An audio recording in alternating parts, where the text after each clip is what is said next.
Amaka wakes up on wet grass. Cold. Quiet. Too quiet. Her hands go to her chest first, then her face, then the ground under her. She's outside. She's breathing. She's alone. Behind her, the estate is burning, pillars collapsing in slow motion, sparks flying up into the dark like they're trying to escape too. Nobody's beside her. No voice, no hand still holding hers, nothing. She sits up slow, head pounding, and looks down at her own arms, like she's checking if this is really her body. Her palms are scraped, her clothes smell like smoke, thick and chemical, stuck deep in the fabric.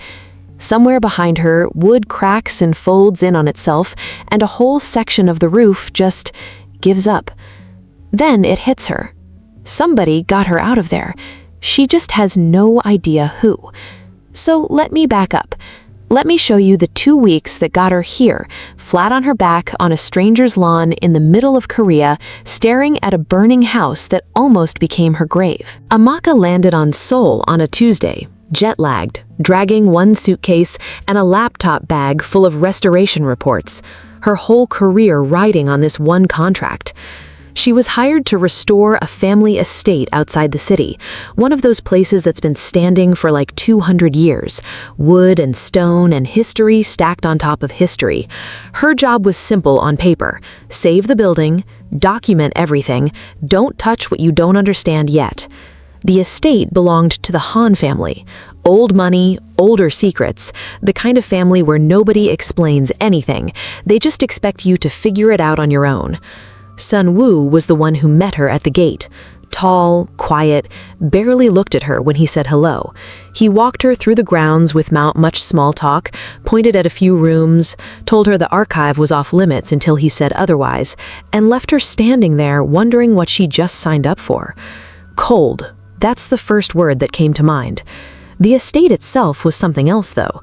Curved roof tiles, dark wood polished smooth by 100 years of hands, courtyards connected by narrow stone paths, a pond out back with koi that probably outlived 3 generations of Hans.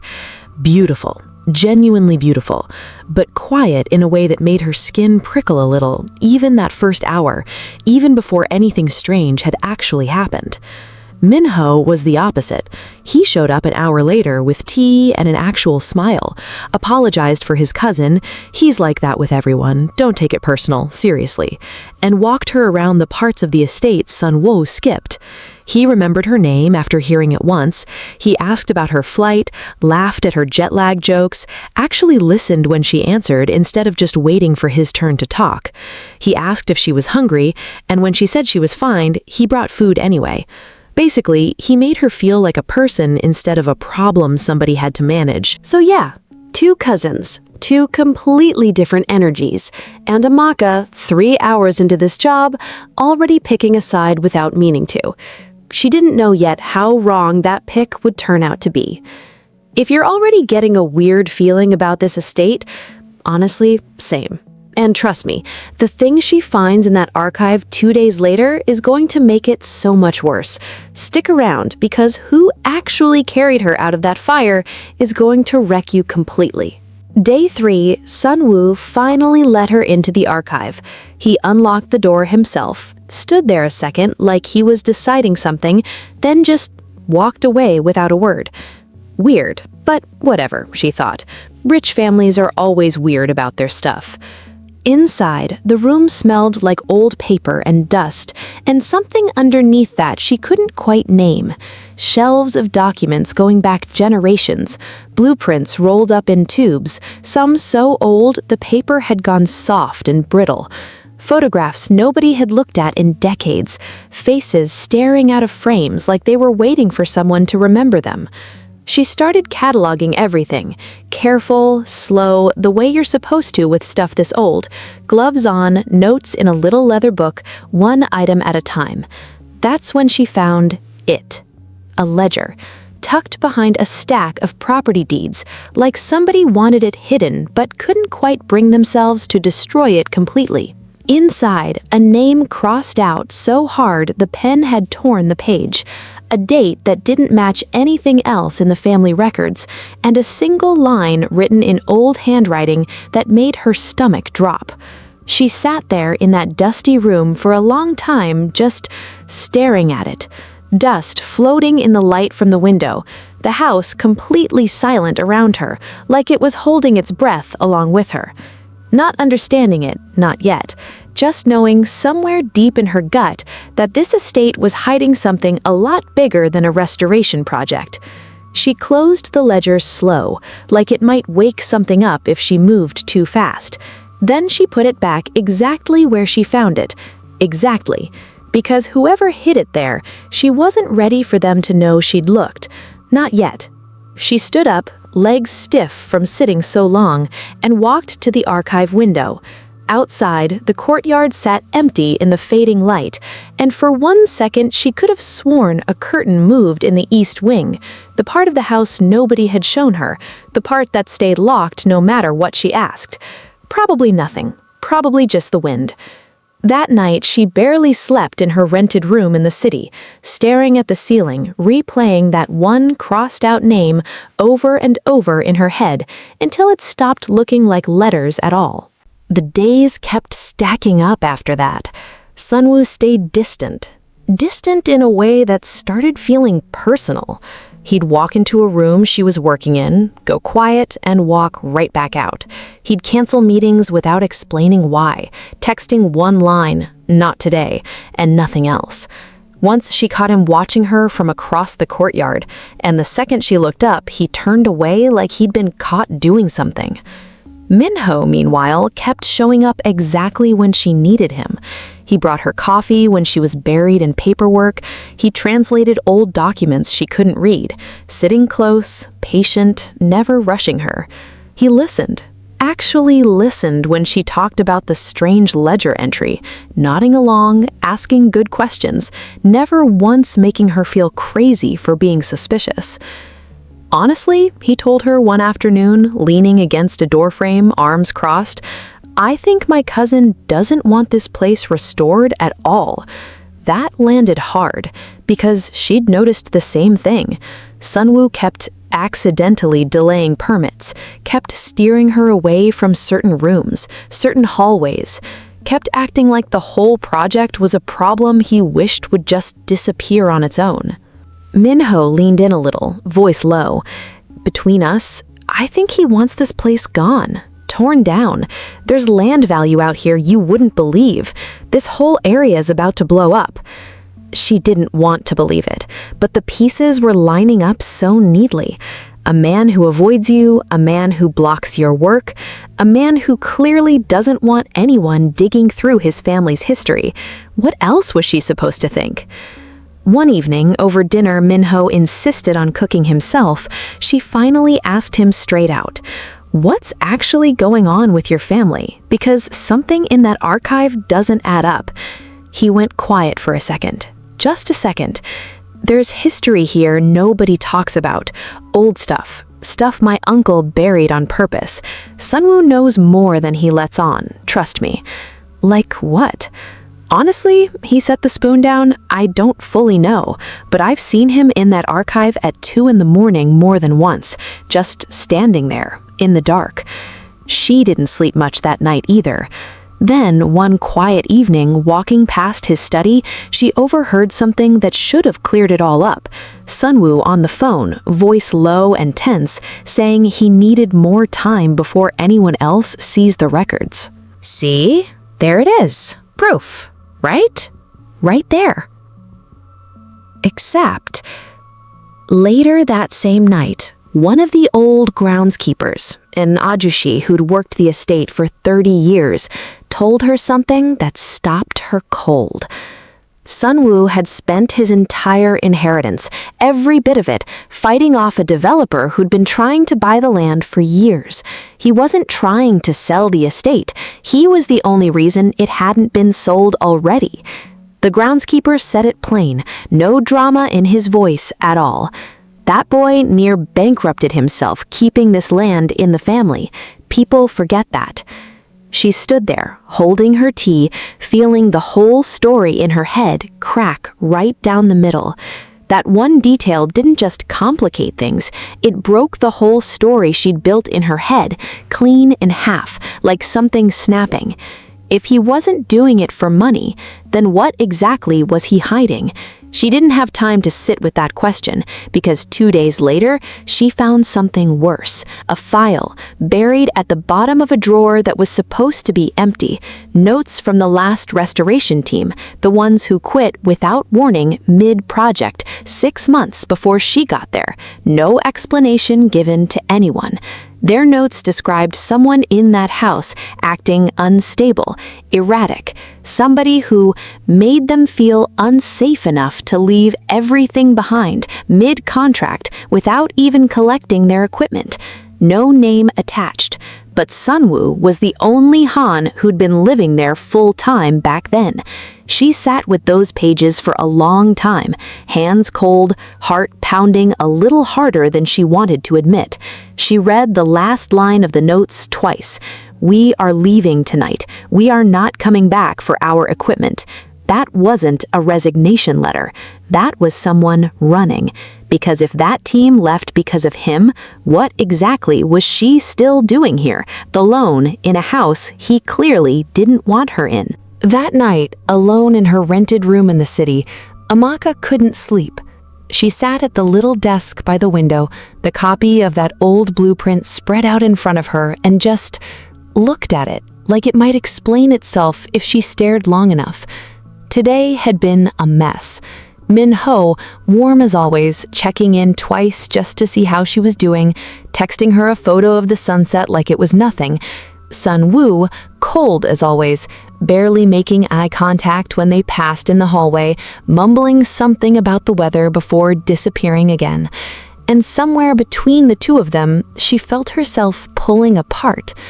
Her gut, the thing she trusted more than anything in her whole career, the thing that had never once steered her wrong on a job site, not once, not in 10 years, was telling her two completely different things at the same time. One voice said, "Trust the kind one. He shows up, he listens. That matters." Another voice, quieter, harder to hear, kept whispering that something about all this kindness was a little too convenient, a little too timed. She didn't know which voice to believe anymore. She thought about leaving, packing her one suitcase, calling the airline, telling her firm the job fell through, going home where things made sense. She didn't move. She just sat there, blueprint in front of her, city lights outside the window, and let the not knowing sit heavy in her chest like something physical. If you've ever had that feeling where your gut is screaming two different things and you can't tell which one is lying to you, this is exactly that, except her whole life is about to depend on getting it right. So yeah, let's keep going. She whispered it out loud to nobody in that empty room. Something is wrong here. Something is really, really wrong. She thought about her mother back home, how she'd always said, "Trust your gut before you trust a smile," and how that rule had never once failed her until now. She thought about Sunwoo's face that afternoon, the flicker of something behind his eyes right before he turned and walked away without a word, like he wanted to say something and stopped himself at the last second. She thought about Min-ho's easy laugh and how easy laughs sometimes hide the most. None of it added up. All of it felt true at the same time. That was the part that scared her most. The next morning, she almost asked Sunwoo directly. Almost. She found him in the courtyard, staring at the pond, hands in his pockets, looking like a man carrying something heavy he had no intention of putting down. "Can I ask you something?" she said. He didn't turn around right away. "You can ask." "Is there something wrong with this house? Something you're not telling me?" A long pause, long enough that she thought he wasn't going to answer at all. "Yes," he finally said, "but I can't explain it yet. I need you to trust me on that." Trust him. After 2 weeks of cold shoulders and locked doors, he wanted trust just like that, with nothing to back it up. No explanation, no reason, Just those 2 words, and that heavy, tired look on his face. She walked away without saying anything else. What was there to say? She'd trusted before, and it hadn't gotten her anywhere, except more confused than when she started. 3 nights later, everything caught fire. Literally. It started in the East Wing, the part of the estate Sunwoo always kept locked, always avoided letting anyone near, always got tense about whenever she asked. Old wiring, a sudden, massive malfunction, sparks catching dry, ancient wood that had been sitting there untouched for 100 years, soaking up dust like fuel. By the time anyone noticed, smoke was already pouring out of the windows, thick and black against the night sky. Amaka had been in the archive late, finishing up notes, when the smell hit her. Sharp. Wrong. Not like anything she'd smelled before. She barely made it to the door before the smoke thickened fast, way too fast, and her head started spinning, and after that, nothing. Just black. The next thing she remembers is a hospital bed, white walls, a steady beeping sound, and Minho sitting in the chair beside her, looking exhausted, relieved, holding her hand like he hadn't let go all night. "You're okay," he said softly, leaning close. "You're okay. I got here as fast as I could, I swear." She squeezed his hand back, throat raw and scratchy, grateful in a way she didn't have words for yet. He told her he'd called it in, said he was the one who alerted everyone the second he saw smoke from his window, said he ran the whole way there. Made sense. He was always the one who showed up, always the one who cared enough to notice. She let herself believe, lying there in that hospital bed, that he was the reason she was still breathing. She had no idea how wrong that belief was about to turn out to be, or that the real answer had been standing right in front of her the whole 2 weeks, looking cold, looking distant, looking exactly like the man she'd been taught to suspect from day one. The truth didn't come from Minho. It came from the fire investigator 2 days later, sitting across from her hospital bed with a folder full of things that didn't add up. The malfunction wasn't random. Someone had been in the East Wing hours before the fire started, moving wiring, disabling the one smoke detector that would have caught it early enough to matter. Someone who knew exactly which room held the original blueprint, the document that legally protected the estate from ever being demolished, no matter who owned it. Someone who needed that document gone for good. Minho. Every warm gesture, every coffee, every between-us conversation, all of it built toward one night, one locked archive, one fire that was supposed to erase the only paper standing between him and a very expensive piece of land. He never called for help that night. The investigator pulled the timestamps, laid them out one by one. Nobody made that call until minutes after the fire had already been spotted by someone else entirely, someone who was already inside. Sunwoo. He'd been distant, yeah, cold, obstructive, hard to read, because for months he'd been quietly watching his cousin, noticing little things nobody else noticed, with no proof, nothing solid enough to say out loud, without ruining a family over a suspicion he couldn't even fully explain to himself. The night of the fire, he saw smoke from his study window and didn't wait for anyone, didn't call, didn't think. He ran straight into a burning building, fought his way through smoke thick enough to swallow a person whole, through heat that felt like it was peeling the skin off his hands, calling her name into rooms he couldn't even see across, until he found her, collapsed on the archive floor, barely breathing, seconds from not making it. He carried her out himself, through fire, alone. No hesitation, no second thought, nothing in his head but getting her out. His hands were burned in 3 places. He didn't tell the doctors that until hours later, after they'd already checked on her twice. He just sat outside her room the whole night, not saying a word to anyone, waiting for someone to tell him she was going to be okay. And here's the part that breaks everything wide open. He'd already made a copy of that blueprint 3 weeks before she even arrived. He knew, somehow, that it was at risk. The estate was never actually in danger, not really. Min-ho destroyed nothing that mattered in the end. He just destroyed himself trying. The investigator kept talking, but Amaka barely heard the rest. Her mind was already racing backward. The 2 in the morning archive visits, the cold silence, the way Sunwoo used to stand in doorways like he was guarding something instead of avoiding someone. He wasn't avoiding her. He was protecting her without ever once explaining why, because explaining meant accusing his own cousin with nothing solid to back it up and dragging her into a family war she never signed up for. All those months of watching, all that suspicion he carried completely alone, telling no one, trusting no one enough to share the weight of it, protecting his own family's history in silence, because he had no other way to do it. Amaka lies there in that hospital bed, hearing all of it, and every single interaction from the last 2 weeks rearranges itself in her head, flips upside down, lands somewhere completely different than where it started. The cold man was never the villain. He was the one who ran into fire for her without even thinking twice about it. 2 days later, Sunwoo walks into her hospital room. He doesn't say much.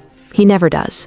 He just pulls the chair closer and sits down beside her bed, hands loosely clasped, eyes somewhere on the floor, like he still doesn't quite know what to do with himself or where to put his own hands. She looks at him for a long moment, really looks. "You went back in for me," she says quietly. He doesn't answer. "The blueprint was already safe. You didn't go in for the blueprint." Still nothing, just his jaw tightening, just his eyes finally lifting to meet hers, holding there this time instead of looking away. He doesn't need to say it. She reaches out anyway, slow, and takes his hand. He looks down at their hands together like he's never let himself imagine this, like some part of him thought he didn't get to, like he's still waiting for her to change her mind, to pull away, to remember every reason she had to doubt him. She doesn't. Outside the window, Seoul keeps moving, lights blinking on one by one as the sky goes dark. Cars and life and noise carrying on like the world didn't almost end a few nights ago, like everything wasn't different now. Neither of them says anything else. They don't need to. His thumb moves slightly over her knuckles, just once, barely anything, but she feels it everywhere. Her hand stays in his, and the whole weight of everything neither of them ever said just sits there in that quiet hospital room, filling up every corner of the silence between them. Outside, the city keeps glowing. Inside, nobody moves. And that's exactly how it ends. Thank you so much for watching this video up to this level. If you love this video, make sure you subscribe to the channel, drop a like, and share the video as well. Thank you.